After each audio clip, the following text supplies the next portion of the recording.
حدیث مبارکہ میں ہے حضور علیہ الصلاۃ والسلام تشریف فرما تھے، ایک صحابی نے یہ آیت پڑھی تو صحابہ کا مجمع تھا، سیدنا صدیق اکبر نے عرض کیا اللہ کے محبوب وہ کتنا خوش نصیب ہوگا جس کو موت سے پہلے یہ پیغام سنایا جائے۔ حضور علیہ الصلاۃ والسلام نے مسکرا کے فرمایا ابو بکر تجھے بھی سنایا جائے گا۔ نہیں، سبحان اللہ کا مزہ نہیں آیا۔ اب میرا زور اس پر تو نہ لگاؤ نا، آپ بھی لگائیں زور ہے۔ اتنی بڑی آپ کو بات بتائی ہے، حضور فرما رہے ہیں ابو بکر جب فرشتہ تیرے پاس آئے گا تو تجھے بھی آ کر یہی خوشخبری سنائے گا۔ اللہ اکبر۔ تو میرے محترم سامعین، اے نفس مطمئنہ، وہ نفس مطمئنہ کیا چیز ہے؟ تھوڑی سی اس کی وضاحت سنو تاکہ بات سمجھ آ جائے۔ اللہ کرے ہم سب کے نفس مطمئنہ ہو جائے۔ نفس مطمئنہ وہ سادہ سی تعریف، جس کا دھیان آخرت کی طرف لگ جائے، جس کا دھیان مولا کی طرف لگ جائے، وہ نفس مطمئنہ، مطمئن ہو گیا بس وہ۔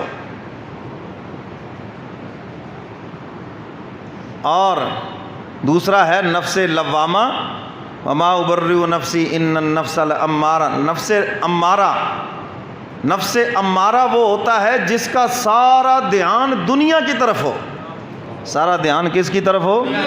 یہ ہلاک کرنے والا ہے انسان کو، اللہ اس سے محفوظ فرمائے۔ سارا دھیان دنیا، جیسے کافر کا ذہن ہے، فاسق اور فاجر کا ذہن ہے، بس دنیا کٹھی کرو، جمع، چھوڑو جی، بس ہمارے پاس دین کی بات سننے کے لیے ٹائم نہیں، بس دنیا کی باتیں کرو جتنی کرنی ہے۔ دین کی بات ان کے سامنے شروع کر دیں، ان کے چہرے پہ 12 بج جائیں گے اسی وقت، وہ سننا ہی نہیں چاہتے۔ اور چھوڑو یار یہ مولویوں کی باتیں، تم کن باتوں میں پڑ گئے، روٹی کماؤ بس، پیسے کماؤ ہیں۔ ان کے دل میں صرف دنیا گھسی ہوئی ہے، مرنے کے بعد پتہ چل جائے گا، پھر مزہ، پھر نظر آ جائے گا سب کچھ۔ تو اللہ تعالیٰ اس برے نفس سے سب کو محفوظ فرمائے۔ ان النفس لامارۃ بالسوء، یہ جو نفس امارہ ہے یہ برائی پر ابھارتا ہے، ہر وقت برائی پر، فحاشی پر، عریانی پر، اللہ اس کے رسول کی نافرمانی کے اوپر ابھارتا ہے۔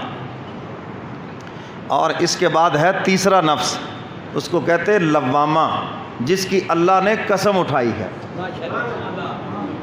ولا اقسم بالنفس اللوامہ، اللہ فرماتے ہیں مجھے نفس لوامہ کی قسم ہے۔ یہ نفس لوامہ کیا چیز ہے؟ کبھی اس سے گناہ ہوتا ہے اور کبھی یہ توبہ کر کے مولا سے صلح کر لیتا ہے۔ کبھی اس سے گناہ ہوتا ہے، نافرمانی کرتا ہے، اور کبھی اللہ کی طرف رجوع کر لیتا ہے، یعنی کبھی گناہوں میں لگ گیا، پھر اس کو احساس ہو گیا، پھر توبہ کر کے مولا کی طرف آ گیا، پھر آخرت کی تیاری کے اندر لگ گیا۔ یہ ایسا نفس ہے کہ جس کی اللہ نے قسم اٹھائی ہے۔ کیوں؟ یہ اللہ کے لیے شیطان سے جنگ کر رہا ہے، یہ اللہ کے لیے اپنے نفس سے جنگ کر رہا ہے، لڑائی کر رہا ہے، اور اس کے جال سے نکلنا چاہتا ہے، اور یہ سرخرو ہونا چاہتا ہے۔ حق تعالیٰ نے قسم اٹھا کے بتا دیا کہ مرنے سے پہلے یہ سرخرو ہو کے جائے گا۔ اور آج یہ بات جو آپ کو بتائی ہے کتنی یہ دلوں کو حوصلہ دینے والی ہے۔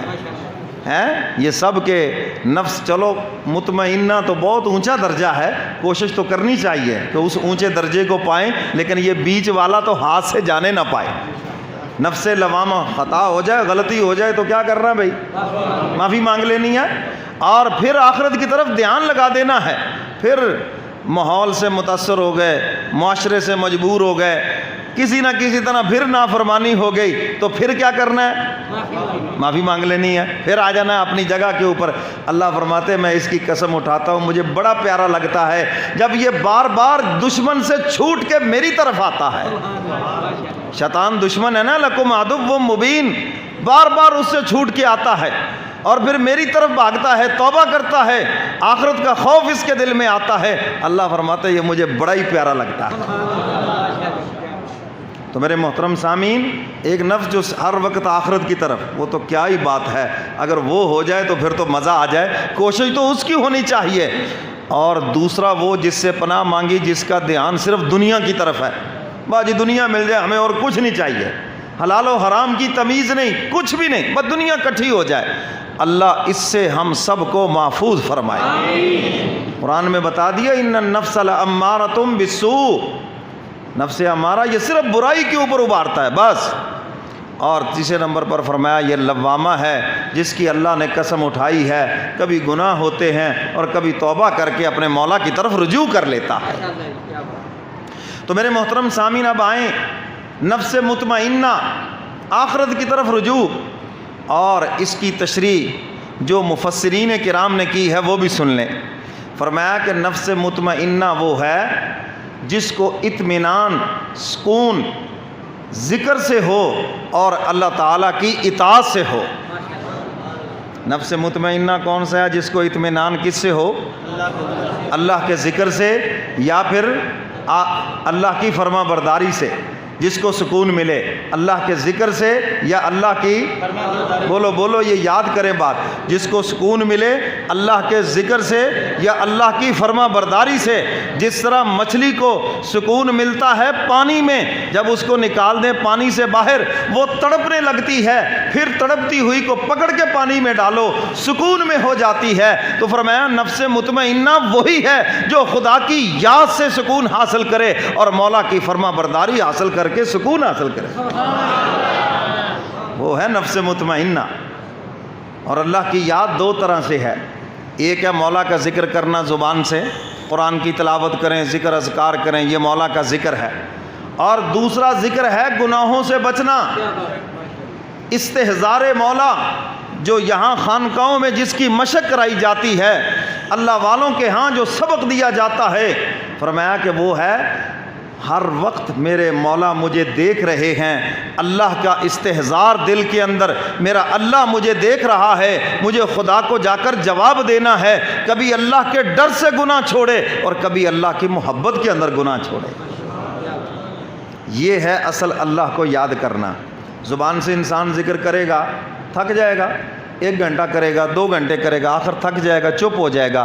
لیکن فرمایا جو اللہ کی یاد سے گناہ چھوڑتا ہے یہ 24 گھنٹے ذکر کرنے والا ہے۔ اس کا درجہ زبان سے ذکر کرنے والے سے کروڑ درجے زیادہ ہے۔ زبان سے ذکر کرنے والا تو 10 منٹ کرے گا، گھنٹہ کرے گا، پھر ختم ہو جائے گا۔ لیکن فرمایا جو دل سے یاد کرنے والا ہے، جو ایک لمحہ بھی اپنے مولا کو ناراض نہیں کرنا چاہتا، کوئی کام بھی اللہ کے حکم کے خلاف نہیں کرنا چاہتا، فرمایا اس ذاکر، اس ذکر کرنے والے کا دنیا کے اندر کوئی بھی مقابلہ نہیں کر سکتا۔ تو 24 گھنٹے ذکر کر رہا ہے۔ اللہ اکبر۔ تو میرے محترم سامعین، نفس مطمئنہ وہ ہے جو مولا کی یاد سے خوش ہو، نفس مطمئنہ وہ ہے جو مولا کی فرما برداری کر کے خوش ہو جائے کہ یا اللہ تیرا شکر ہے تو نے نماز پڑھوا دی، یا اللہ تیرا شکر ہے تو نے حج کروا لیا، یا اللہ تیرا شکر ہے تو نے صدقہ خیرات مجھ سے کروا دیا، یا اللہ تیرا شکر ہے قرآن کی تلاوت کروائی۔ یہاں تک کہ کوئی بھی عمل ایک ایک پہ شکر ادا کرتا ہے، مولا تیرا فضل و کرم اور تیری مہربانی ہے، تو نے ان نیک اعمال کی مجھے توفیق عطا فرمائی ہے۔ یہ نفس مطمئنہ کی نشانی ہے۔ اور